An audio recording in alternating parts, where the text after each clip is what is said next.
당국을 관할하던 국회 정무위원장에 이어서 산업, 무역, 에너지, 통상 등 실물 경제를 총괄하는 공용 상임위인 산업통상자원중소벤처기업위원회 수장이 되었습니다. 삼자중기위원장으로서 포부를 말씀해 주십시오. 재선 때는 국토위에 4년 있고 또 여당 간사를 또 후반기 2년 맡아서 그때 이제 사회적으로 중요한 법안들을 많이 처리를 했습니다. 타다 법안 같은 그런 교통에 관한 법안들도 있었고 또 주택 관련한 법안도 많이 있었는데요. 그러고 이제 그 21대 국회 들어와서 정무위원장을 했습니다. 정무위원장은 관할 그 소관 그 기관들이 이제 공정경제위원회, 국민권익위원회, 그다음에 이제 금융위원회, 금융감독 이런 것들이 포함되어 있기 때문에 사실상 금융경제에 중요한 부분이 있는데 또 이번에 이제 그 산업통상자원중소벤처기업위원회 와서 공교롭게 그 경제 상임위 3개를 함께 거치게 됐습니다. 그런데 제일 중요한 예. 최근에 이제 경제 상황이 많이 악화돼 있기 때문에 근데 이게 다 연결돼 있더라고요. 또 금융 쪽하고도 연결이 돼 있고 또 이럴 때일수록 저 기업들이 어려워지니까 뭐 중소기업이나 저 그 하청기업한테 책임을 떠넘기는 납품단가 연동제 같은 것도 여기 와서 보니까 아주 중요한 내용으로 좀 가 있고 물론 많이 그동안 제기되어 왔습니다만은 이번에 민생경제특위에서도 처리하려고 하는데 저희가 긴밀히 협조하려고 하는 상황이 있습니다. 그래서 그만큼 책임이 커졌다고 생각을 하고요.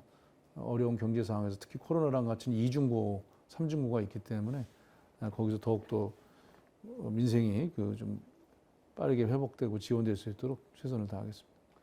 예, 납품 단가 연동제 문제입니다.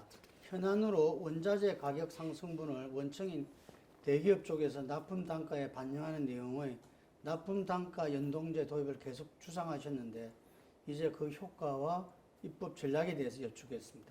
오랜 기간 동안 2008년도부터 납품 단가 연동제 논의가 시작이 됐습니다. 하지만 그동안 시장 자율에 맞게 한다.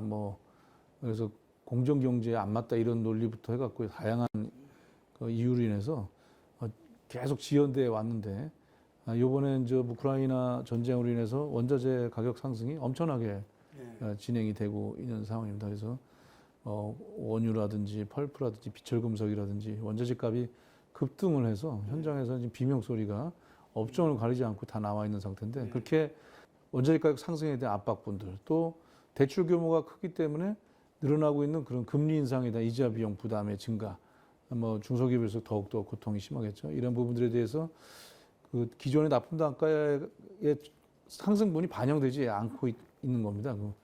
그 부분에 대해서 연동해서 이 문제를 해결하자라는 것들을 그동안 지속적으로 요청해 왔지만 을에 속하는 이제 중소기업이나 소기업들은 대기업에게 이 납품단가 연동을 갖다가 요구를 잘 못합니다. 하게 되면 이제 거래를 갖다가 단절을 한다든가 또 여러 가지 또 불이익을 받을 수 있다고 생각하기 때문에 그렇기 때문에 정부에서 이걸 국회랑 논의해서 입법을 통해서 정책을 만들어야 된다고 생각을 하고 다행히 이번에 중기벤처기업부에서 시범사업을 이번 달부터 들어가고 4개월간 시범사업을 하고 결과를 하겠다는데 저희 당은 민생경제특위에서 8월까지 운영되는 민생경제특위에서 이 부분에 대해서는 꼭 그 입법으로 성과를 내야 된다 이런 입장을 갖고 지금 적극적으로 논의에 임하고 있습니다. 이런 납품단가 연동제가 보장되지 않으면 중소기업이나 소기업에서는 이제 자신들의 이윤이나 이런 게 보장이 안 되기 때문에 생존과 성장 동력이 완전히 고갈되는 문제가 있고 시장 전체가 그러면 침체되는 문제가 생깁니다. 물론 이제 중소벤처기업부 쪽에서는 이제 이게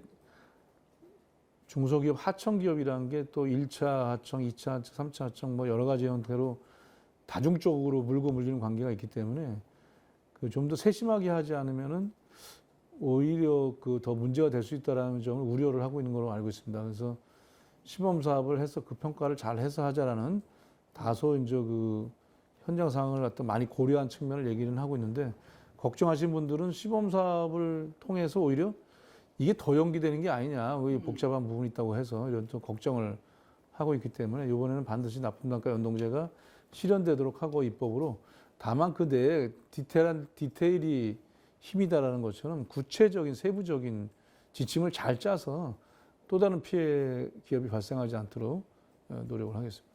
이 정기국회에서 입법화를 시키겠다 이런 의지시네요. 아니 이제 민생경제특위에서 합의가 되면은 네. 바로 그걸 9월 국회에 넘겨서 음. 진행을 하고 사실 민생경제특위가 이번에 입법권을 가져갔기 때문에 물론 이제 그 일부에서는 기본은 하더라도 이걸 산자로 다시 넘겨 산자에서 좀 더 종합적인 아까 말한 구체적인 것까지를 대책을 세워야 되지 않겠는 지적도 있는데 그거는 서로 협의를 하겠습니다.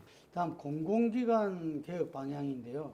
어쨌든 윤석열 정부에서 뭐 상당히 이 많이 이렇게 거론하고 있는 게 공공기관들을 평가도 해가지고 낙제점이다 이렇게 발표도 하고 그래서 비핵심 자산 매각, 사업 조직 인력 구조 조정 뭐 이렇게 지금 들어가서 굉장히 그 공공기관 혁신을 갖다가 하겠다 이러고 있거든요. 지금 이 부분에 대해서는 어떻게 생각하십니까? 내용 들어보면 익숙한 얘기들이 많이 나와요. 뭐 네. 그 옛날 드라마 다시 보기 같은 거 아닙니까? MB 정부 때 공기업 선진화라고 그래서 거기에 대해서 이제 뭐 구조 조정, 그다음에 경영 개선, 그러고 나서 이제 뭐 자산 매각, 뭐 인력 축소, 뭐 이런 게 이제 그 고정 레파토리처럼 진행됐던 건데 거기서 한치도 벗어나지 않는 그래서 지금 그 공기업 선진화 시즌 2라는 얘기까지 나오고 있는 거 아니겠습니까? 제가 이번에 그 위원장 맡으면서 산하 기관이 저희가 공식적으로 57개가 있고요. 또 그 밑에 이제 또 세부 기관들하고 협회까지 하면 훨씬 더 많은 숫자인데 뭐 쭉 계속 만나고 있습니다만은 일부 만났습니다만은 공기업들 만나면 다 그 얘기예요. 지금 지침이 다 내려갔습니다. 그래서 뭐 여러 가지 경영 개선, 뭐 재무 개선, 그다음에 이제 여러 가지 축소, 뭐 감축 이러다 보니까 자산 매각까지 쫙 가는 겁니다. 대표적으로 뭐 에너지 기업인 유공이라든지 뭐 이런 데들 다 이제 자산이 이제 자본 잠식 상태라고 해서 매각 문제 얘기하는데 지금 이윤이 나고 있는데 그런 걸 또 무리하게 다 매각해 버리면은 또 오히려 또 악순환에 빠지는 경우도 있거든요. 그래서 이 부분에 대해서는 과거에 MB 정부의 공기업 선진화가 사실상 공기업을 옥죄는 정책은 했지만 명분과 시대를 제대로 살리지 못하면서 실패했던 경험을 갖고 있기 때문에 좀 더 이거에 대해서 종합적이고 대안적으로 가야 된다라는 생각을 갖고 있습니다. 이 윤석열 정부 에너지 정책 아까도 말씀하셨는데요. 새 정부 출범 후에 그 탈원전 정책 중단 이건 지금 뭐 감사원 조사까지도 지금 깊숙이 들어가고 있는 모양인데 신재생에너지 대체 속도 조절 등 문재인 정부 정책 추진 방향이 아주 상반된 것이 사실입니다. 그런데 과연 이 아까 말씀하신 대로 그 세계적인 어떤 이 에너지 그 대책 흐름과는 전혀 좀 거꾸로 가고 있거든요. 이게 어떻게 합리적 대안으로 이걸 바로잡을 수 있겠습니까? 지금 얘기한 건 어떻든 윤석열 대통령의 말을 빌리자면은 그 하여튼간 원전 문제에 대해서 강도 높게 지금 그 문재인 정부의 정책을 비판하고 있지 않습니까? 뭐 바보 같은 짓이다 뭐 이렇게까지 얘기를 하면서 여러 차례 걸쳐서 과연 진짜 바보 같은 짓인지 이거는 봐야 될 것 같습니다. 먼저 바로잡으면 문재인 정부 정책도 탈원전은 사실 안 했습니다. 물론 이제 메시지가 강하게 나가긴 했지만은 그래서 가문전이었죠. 가문전. 그래서 이제 거기에 대해서는 좀 더 있는 그대로 접근할 필요가 있는데 지금 윤석열 정부에서는 국정과제로 탈원전 정책 폐기, 원전 그 산업 생태계 강화, 원전 비중 강화 뭐 이렇게 지금 나와 있는 상황이고 아까 말씀드린 세부적인 지침이 없습니다. 그러면 탄소 중립은 이루면서 그 탈원전을 하겠다면서 그러면서 또 정책은 폐기하겠다고 하면서 그러면서 신재생 에너지 비중을 또 낮추겠다고 하면서 뭐 어떻게 그러면 이런 걸 다 동시에 그 에너지 정책을 이루려고 하는 것인지 이런 대책 자체가 지금 종합적으로 없는 상황인데 다만 지금 명확한 거는 그 2030년까지 2030까지 원전 발전 비중을 30%로 늘리겠다고 해요.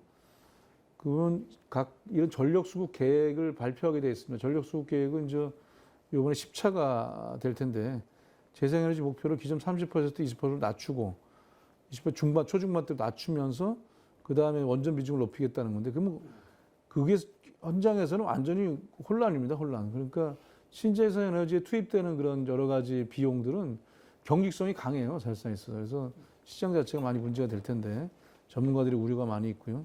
아리백 같은 그 문제들 이런 부분들이 지금도 국정 탄소 조정세 조정 제도 문제라든지 이런 세계적으로 강화되고 있는 친환경 정책들이라든지 탄소 중립 정책들에 대해서 국내의 국정과제로 세운 방향이 과연 맞는 것인지 여기에 대해서는 상호 모순적이가 도저히 실현할 수 없는 목표다. 또 구체적인 실현 방도를 내놓고 있지 않다라는 지적이 많이 있습니다. 그 부분에 대해서는 세부적으로 저희들이 이번 상임 과정에서 보고받고 토론을 통해 살펴보도록 하겠습니다. 중요한 것은 어떻든 간에 모든 정치, 원외 정책이 지금 모두가 공감하고 있는 기후 위기, 이거 어떻게 잘 대처할 것인가에 대한 방향으로 가야 되는 거거든요. 근데 지금 윤석열 정부의 국정과제는 과연 이 기후 위기를 우리의 현존하는 위기로 이해하고 있는 것인지 의심이 많이 듭니다. 한국과 중국 수교 30주년이지 않습니까? 근데 산자중기는 무역도 담당하는데 지금 중국과의 무역 상당히 좀 난간에 지금 부딪혀 있다고 이야기하거든요. 지금 당장에 뭐 전기차 배터리 등에도 미국 같은 경우는 중국 그 원자재라든지 뭐 이런 부분들에 대해서는 상당히 그 좀 이렇게 제한을 가하고 있고, 우리는 지금 중국 수입 의존도가 83.2%에 달하는데 이 수입성 다변화라든지 대체 생산도 절실하다고 지적하는데, 대중국 무역 이전에는 뭐 안미 경중이다 이랬는데 지금 이렇게 많이 풀 문제가 아니지 않습니까? 네, 지금 전 세계가 이제 우크라이나 전쟁 이후를 계기로 해서 또 미중 간의 이제 전략적 경쟁이 계속되고 있는 거 아니겠습니까? 두 가지 그 어려움을 경제적으로는 경제 전선에 다 받고 있는 상황인데, 그렇게 되면 이제 서로 자기 동맹을 강화하기 때문에 그 우리나라 같은 입장에서 굉장히 어려움이 있죠. 예를 들면 치포라든가 그다음에 IPF 경제협력기구의 가입 문제라든지 이런 것들이 경제적인 문제로 보는 게 아니라 경제 네트워크의 그 연결로 우리는 보려고 하지만 뭐 대중국 견제다. 뭐 그래서 각각의 진영을 공고히 하는 동맹 형태로 자꾸 진화해 나가거든요. 그런 측면에서 이제 국익과 또 경제적 실익이라는 양축을 다 저희가 잡아야 되는 이런 어려움이 있는데, 그 핵심적인 고민거리 중에 하나가 중국입니다. 대중국, 우리나라가 무역 의존도 굉장히 높고 통상적으로 중요한 나라이기 때문에, 근데 최근에 이제 중국이 이제 뭐 코로나가 가장 큰 문제라고 생각하는데, 그 수입 수출이 지금 활발하지 않은 상황이고 내부 그 내수 경제를 자체로 해결하는 경향이 강해서 지금 대중국 무역 적자가 계속되고 있지 않습니까? 대중국 수출이 부진하고 에너지 수입은 급증하는 이런 이중구가 이제 이루어지고 있고, 이런 면에서 대중무역 수지도 최근에 6억 7천만 달러로 수지가 악화되고 있다는 얘기도 나오고 있습니다. 그래서 지금 말씀하신 그 중국의 시장과의 그 무역 관계라든지 통상 관계 이런 부분에 대해서는 중요한 것은 우리가 미국의 또 중국과의 그 여러 가지 전략적 경쟁 속에서 한쪽의 요구에 대해서 경제적 실익과 국익을 동시에 잘 균형을 맞춰가는 것들이 중요하다고 생각합니다. 그 전문가들은 이제 부품이나 중간재 대신에 최종 소비의 중심으로 대중무역 구조를 개선할 필요가 있다 이런 얘기를 하고 있고요. 또 중국 의존도가 높은 핵심 소재 수입선을 다변화하고 기술 초격차를 이루어야 된다. 그러니까 거의 대체할 수 없는 어떤 기술력의 우위 이런 것들을 만들어야 된다라는 것들도 대안으로 제시하고 있습니다. 정부에서도 이제 대중국 무역 수지 개선을 위해서 이달 말 종합 수출 계획을 발표할 예정이라고 하는데, 국익과 경제적 실익의 관점에서 저희들도 참 살펴보고 개선안을 갖다 함께 제시할 수 있도록 하겠습니다. 저희가 국회 취재를 해보면 이전에도 산자중기, 산자위, 이른바 산자위는 여야 간에 가장 협치가 잘 이루어진 상임이었다는 평가를 받았거든요. 요즘 어떻습니까? 아직 뭐 본격적으로 후반기를 많이 진행하면 전반기 때도 대체로 그런 평가가 많이 있었고요. 제가 정무위 할 때도 소위 공정경제 3법이라고 해서 굉장히 첨예한 법안이 있었습니다만은 그때 많은 대화와 소통을 통해서 당신 야당의 협조를 잘 이끌어내서 저희가 잘 처리한 바가 있습니다. 그래서 여러 가지 좋은 평가를 받았었고요. 산자위에서도 그 여야 의원들 관심사가 이제 이 부서 자체가 이제 주로 아무래도 지원하고 진흥하고 이런 데 많이 가 있습니다.